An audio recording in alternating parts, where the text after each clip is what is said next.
Hook, midnight to 010. What if I told you that by the end of this year, AI won't just help you write code, it will replace entire teams of developers? That's not science fiction. That's happening right now. Context 010 to 030. OpenAI just dropped GPT-5 Codex, and it's not just another language model. It's an AI agent that can write, debug, test, and deploy entire applications autonomously. We're talking about a system that takes a plain English prompt and ships production-ready code.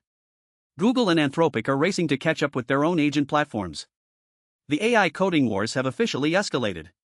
Main content 030 to 230. So what exactly is GPT-5 Codex?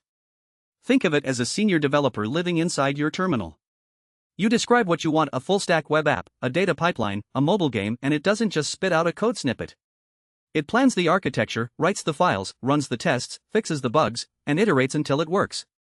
OpenAI claims it outperforms human engineers on 85% of real-world coding benchmarks. But here's where it gets wild. This isn't just autocomplete on steroids.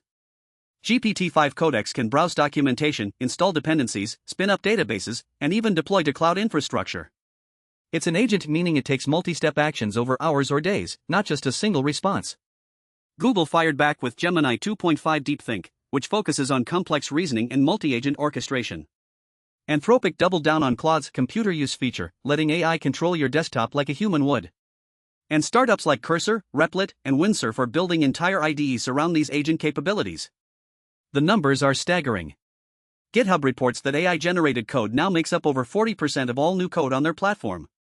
Y Combinator says a third of their latest startup batch is building AI agent companies. And venture capital has poured over $50 billion into AI infrastructure this year alone.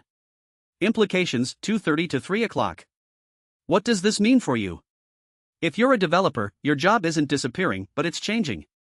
The developers who thrive will be the ones who learn to orchestrate AI agents, not compete with them. If you're not a developer, this is your chance.